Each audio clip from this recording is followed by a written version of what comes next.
Lamar, uh, obviously, last game with Ohio State hanging over 100 points on you guys, what adjustments specifically do you think that the team made on defense heading this game? Um, I don't think we made any adjustments. I think when we went there, they punched us and we just weren't able to respond. And they had one of those games where they weren't missing anything. But I think if I say we did clean up a little bit, just the details, doing the little things, and I think we're more Big Ten tested. I think for some guys it was their first road Big Ten game, and playing the Big Ten, being the best league in the country, is special. So I think guys just got accustomed to playing this league and know what it takes every night to win. Do you allow yourself to feel desperate in a situation that you're kind of, losing a couple games, you kind of know what you're trying to do? Yeah. Do you go into a game like this feeling desperate, or you just kind of go in with the same approach? I think you definitely have to want it more, and I think that the message to the team is that we need to want it more and show it, and I think we did. You see Mike out there trying to take charges and guys just diving all over the floor. Like, you could tell that we really wanted to win this game, and I think that just needs to be a consistent thing, though. You can't just win it when you lost 3 in a row. You got to do it like that every single night. And it's sort of obvious since it's the point of the game, but how much better are you guys when you're making shots like that versus how you have been shooting? Yeah, I mean, Coach always says don't let your shots dictate your effort, and don't let it dictate how you guard on the other end. So we're maturing through that. When shots aren't falling, we got to be able to guard. But yeah, I think they're definitely one of the best teams in the country. When we play at this level.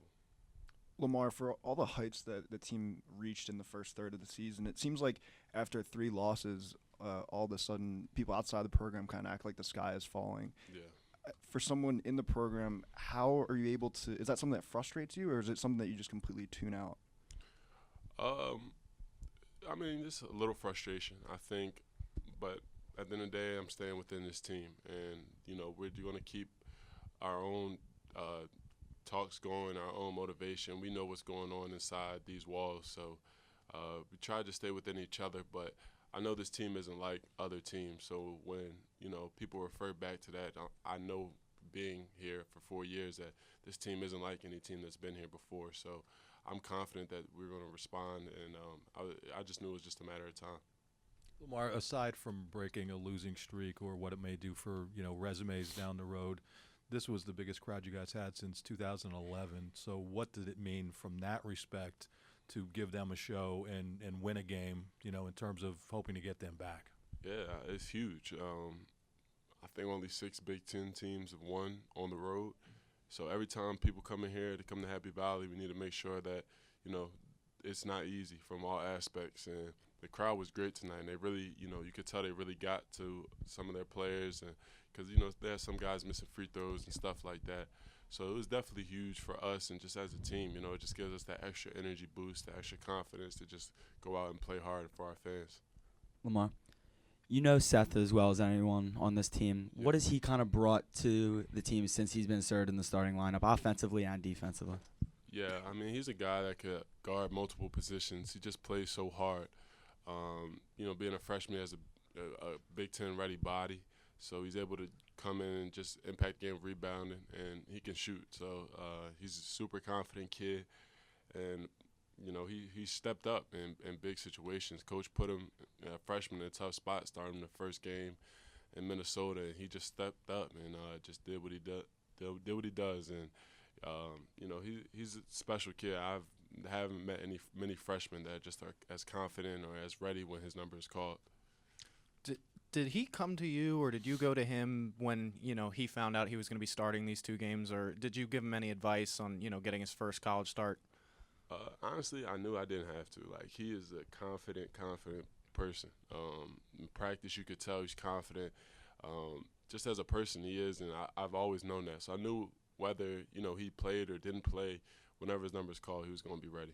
And dealing with the foul trouble that you have had the last couple of weeks, does it almost make it a little better to know you got someone who can kind of slide into your position like he has the last couple of weeks? Yeah, for sure. I mean, I think everybody stepped up. Seth has been playing at an extremely high level, and everybody's honestly stepped up and just played confidently in the minutes that they played. Like Trent came out and played 2-3 minutes, and he had a big impact on the game. So I think everybody's just playing their role to the best of their ability. Do you follow college basketball on a national scale and just how crazy it is that you beat a team on the road, or that you lose to a team on the road by 32, you beat them by 16? The difference is home and road in this sport. Can you just do you pay attention to that? Do you notice that? Definitely. College basketball is probably the craziest and most unpredictable that it's been in my 4 years. There's no true dominant team, and you can win on any given night. So I think college basketball is definitely in a special place right now. Why do you think so? I think that it's harder to win with just the young all 5-star recruits.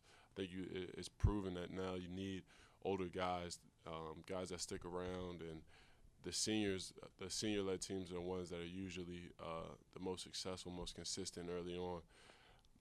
And I guess that's why.